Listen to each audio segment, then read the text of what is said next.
Hey everybody, how you doing? Dave Nasty here at Next Level. So, pretty excited about this Inspired By lesson today. This is going to be inspired by one of my favorite bands of last year, and a lot of artists and players feel the same. So this will be really, really cool. Going to take the chord breakdown of the song and see how we can embellish it and make it our own. That's really kind of the approach today. Talk about some of the neat bending techniques and things that happen in it, but we're going to be inspired by it so you can come up with your own ideas based off of the chordal arrangement from the song. So, hey everybody, how you doing? Alrighty, so here is the best part. See that link below in that YouTube text box? All you got to do is click on that link and you're going to get some cool stuff. What are you going to get? You're going to get a free lesson, not available on YouTube, and you get a cool coinciding ebook, and it's all free, and all you do is you just click on that link. So go ahead and do that real quick and come on back and check out the video. We're going to build off of a C sharp minor chord initially here. So we have just our standard C sharp minor.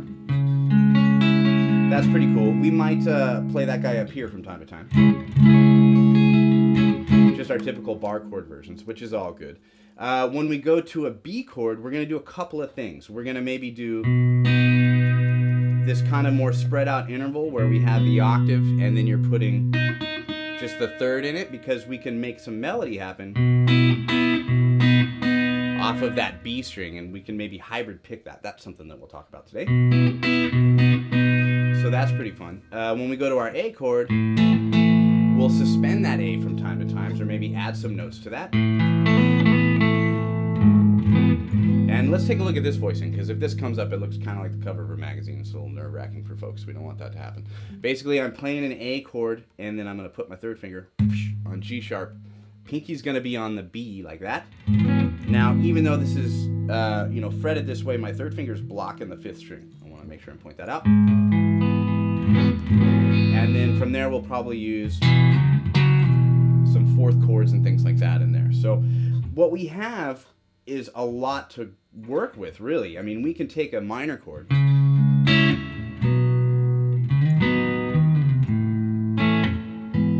and we can move it in that kind of a direction, completely different than the song. But what's great is I can always play this different every time. I can make it a minor seventh, right? I could arpeggiate it. Throw out some of these high notes with my extension of the pinky. As I do that, I can look at the B chord not only like this, and maybe that would fill it one time on my way to the next chord, or I could play it this way. With my standard major bar chord, whenever I do this to make it bluesy right away, you can invert it. We've talked about that, right? You're immediately in double stop world meaning when you do that. Then when I go to my A, I've got some good melody going on there, and these are cool ways to kind of jam this song out.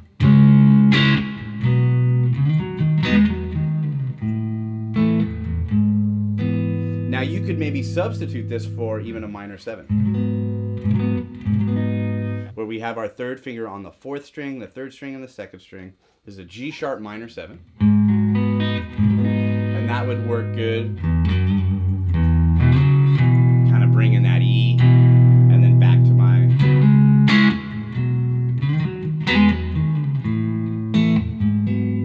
right, a little bit more spice, a little bit more spice. You couldn't see it because the camera was zoomed in. I was making the face right there. I was making that face that only my grandmother loves, where you get into it really well. So she said that to me one time. She said, when you're playing, it looks like you're hurting. And I said, well, sometimes I am, Nan. That's what I call her. So I said, sometimes it hurts. So anyways, back to the show. When we're playing, we have all kinds of ways we can embellish this. Let's look at how we would maybe throw some bends in there. You can do some cool kind of effect off of the B string. So this would be going to the B chord. I could maybe hit that, or I can go kind of a little bit of a pedal steel kind of effect. And if you have a floating tremolo, that gets kind of tricky, I understand. So you can go maybe slide it, right, or that kind of thing. But it's definitely fun to try. And on the A, let me see if I can do it again on the A and get its pitch. That's a little bit better. Obviously, I need to work on that too, people, but you get the idea. Fun to do nonetheless.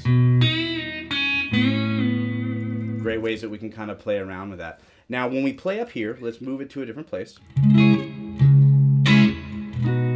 maybe we'll want to play it this way so we can invert our voicings around a little bit. We have a C sharp minor up here. I'm going to go to my B this way, and then I have an A chord. Maybe I'd stretch it down that way with a power chord. So we're just stylistically interpreting a really cool progression.